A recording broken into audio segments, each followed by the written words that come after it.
Welcome to Suthichai Live English Podcast.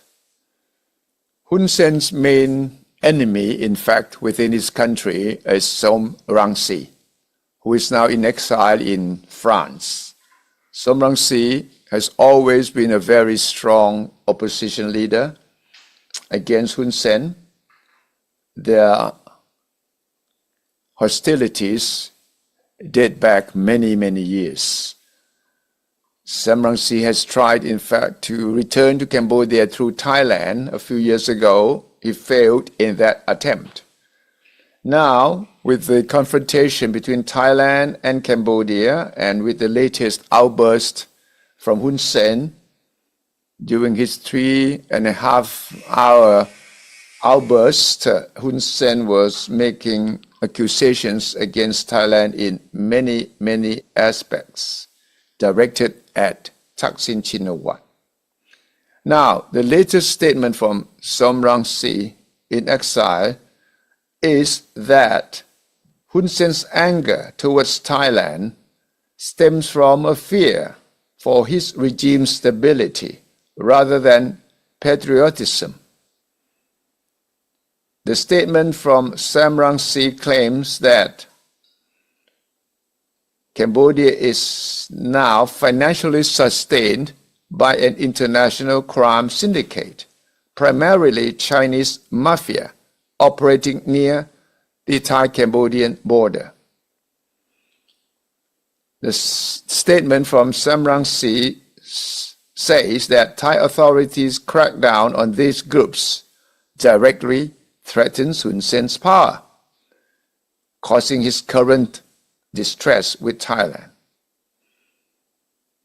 Also, Rainsy accuses Hun Sen of being a traitor, asserting that Hun Sen's actions prioritize personal power over national interest, even to the extent of ceding territory. Now, Hun Sen, Thaksin, Rainsy, these three personalities, if they ever get together, should make a very interesting combination. Part of the statement from Rainsy say that these scams are estimated to generate over $12 billion annually, or nearly half of Cambodia's GDP, and are protected, according to Rainsy, by powerful actors within the Cambodian state, including members of Hun Sen's own family, with traditional sources of revenue such as the exploitation of natural resources and the granting of land concessions depleted by years of systematic corruption. The regime, meaning the Hun Sen's regime, has grown increasingly reliant on these criminal enterprises. This is more or less the line taken by the Paetongtarn government in Thailand at the moment to explain why Hun Sen and his son, Prime Minister Hun Manet, have been targeting Thailand in their almost daily attacks, verbal attacks on the Thai government. Now, our AI team, Ping and Pong, will dig deep into Rainsy's latest accusation and to look deep into Rainsy and Hun Sen's relationship in relation to Thailand as well. Hi, Ping and Pong. Let's deep dive into this. Welcome to Suthichai Live English Podcast. We are Suthichai's AI team. I am Ping. And I am Pong. Mm-hmm. Today, we're pulling back the curtain on, a story that's much more complex than maybe the headlines are suggesting. All right. We're going to dive deep into the recent tensions flaring up between Cambodia and Thailand.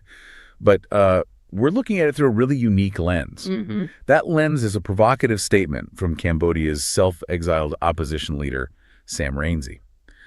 So our mission in this deep dive is to unpack Rainsy's recent quite bold claims about what he thinks is motivating Cambodian Prime Minister Hun Sen. We want to look beyond just the surface reports, try to understand the intricate web of power dynamics, the economic forces, and maybe those historical patterns that Rainsy insists are really at play here. And it's really important to remember the context here. I mean, the political rivalry between Hun Sen and Sam Rainsy, it's not new at all. It has, you could argue, defined Cambodian politics for decades. What makes Rainsy's latest claims so insightful, perhaps, is how they offer this unique window, not just into their personal long-running antagonism, but into the very nature of governance and, frankly, the challenges of being an opposition figure in Cambodia today. It kind of forces us to ask, what really drives powerful leaders when these international disputes suddenly ignite? Okay, so let's get right into the spark for today's deep dive. It all comes from this statement Sam Rainsy released Saturday, June 28th, 2025, and he makes a really direct, maybe even controversial assertion. He says Hun Sen, the recent outburst against Thailand, isn't actually about patriotism. Not really. No. He says it's driven by something else entirely, what Rainsy describes quite strongly as fear. Exactly. Rainsy argues this isn't just, another border spat, which is often the story we hear. Instead, he describes Hun Sen's strong reaction as a deeply personal and political reaction rooted in fear. Specifically, a profound fear that the regime which Rainsy claims is deeply entangled with international criminal networks could potentially collapse. It's a total reframing of what looks like standard geopolitical friction. That is a very bold claim. Yeah. So what exactly does Rainsy allege Hun Sen is so afraid of? What's the core vulnerability here that Rainsy thinks is driving all this? Okay, so the absolute heart of Sam Rainsy's accusation is this. Hun Sen's fury, he says, is a direct response to a growing threat to the illicit revenue streams that, according to Rainsy, literally sustain his power. Illicit revenue stream. Yes. Rainsy details that these streams mainly come from criminal syndicates controlled by the Chinese mafia, operating pretty extensively along Cambodia's borders. And the critical point for Rainsy is that these networks are now facing an unprecedented crackdown by the Thai authorities. He frames this crackdown as a direct blow to the regime's, its financial stability. And the numbers Rainsy uses, they really put this into perspective. He estimates these cyber scam operations alone generate over $12 billion annually. I mean, to give you some context, that's nearly half of Cambodia's entire GDP. It's staggering. That's not just a lot of money. It suggests, a huge parallel economy may be deeply embedded within the state. It's an astronomical figure, absolutely. And it highlights the sheer scale of what Rainsy is alleging here. He further asserts these operations aren't just, tolerated. They are actively protected by powerful actors within the Cambodian state, including members of Hun Sen's own family. Okay. And this ties directly into the findings of that hostile takeover report by Global Witness, which is a highly respected investigative group.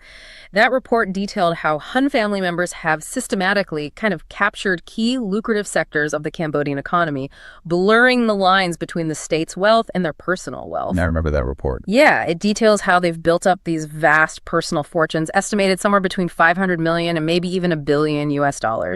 And this is just such a stark, deeply troubling contrast when you remember that, as our sources point out, about 40% of Cambodians are living near or even below the poverty line. And what makes Rainsy's analysis even deeper, I think, is his claim that the regime isn't just benefiting from these criminal enterprises, but has actually become increasingly reliant on them.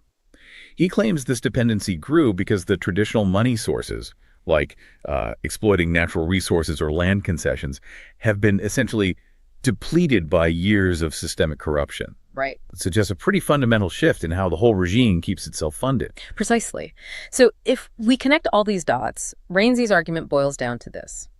Thailand's crackdown isn't just some regional law enforcement thing. For the Cambodian regime, it's a direct threat to this financial lifeline. The lifeline keeping it afloat. Exactly. These illicit revenues, according to Rainsy, aren't just about personal enrichment for the ruling family. They're the financial bedrock of this vast patronage network.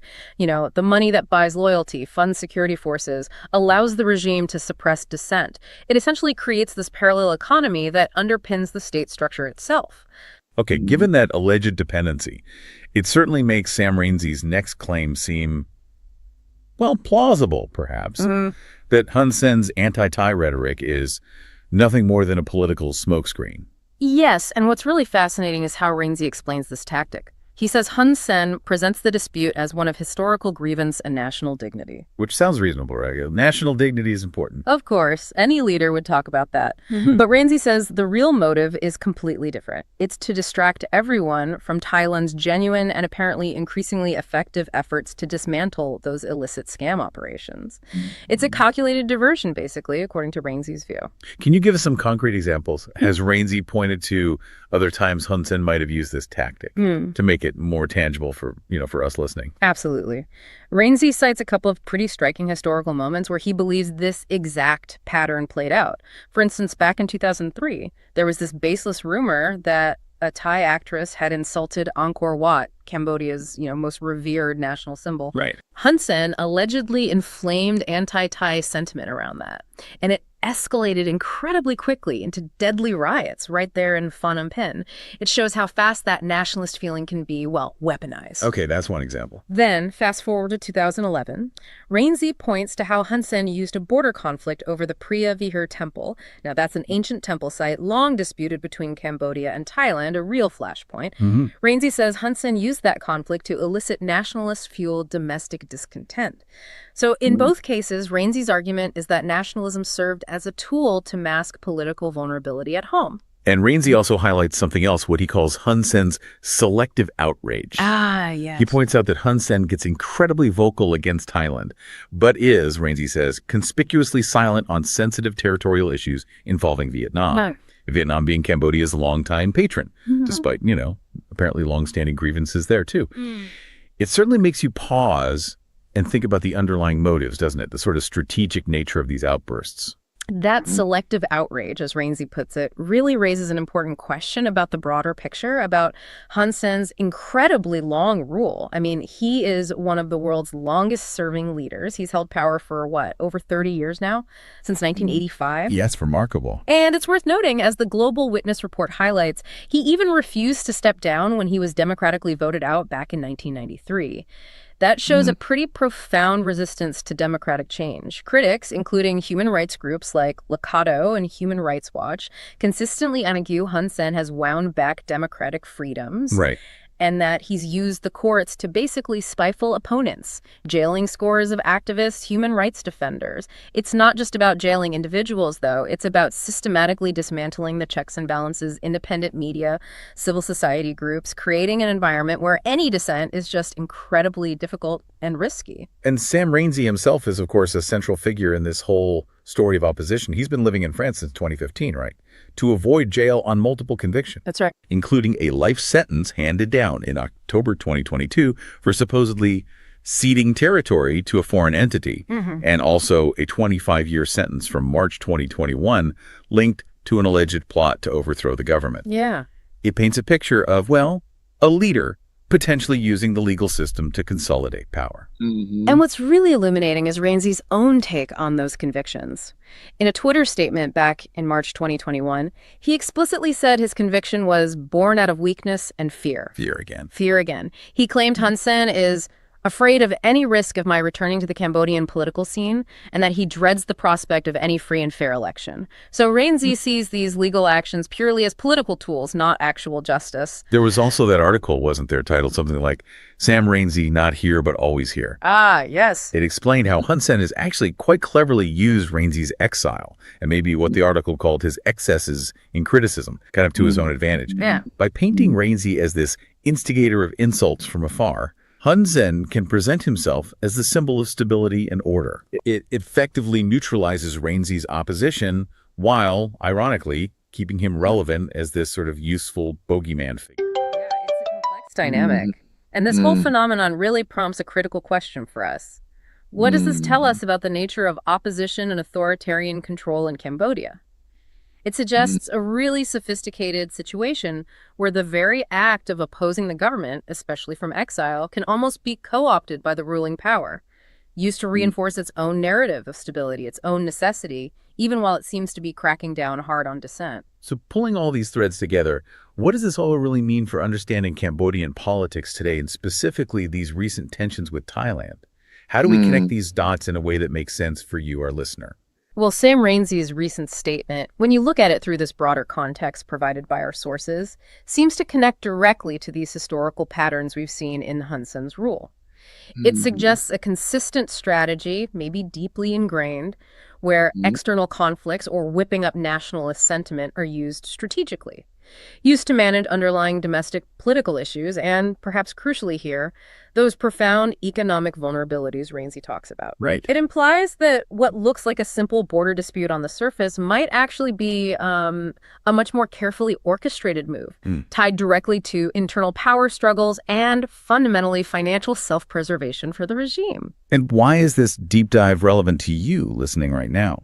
Well, hopefully it helps us all understand how things like economic pressures, illicit activities, and that relentless quest for political stability can tangle together in really unexpected ways, and how they often bubble up to the surface as international disputes. It also really highlights the critical thinking that's needed when we try to interpret official statements, official rhetoric, in these complex geopolitical situations. You have to ask, don't you, what's really going on beneath the surface beyond those initial headlines?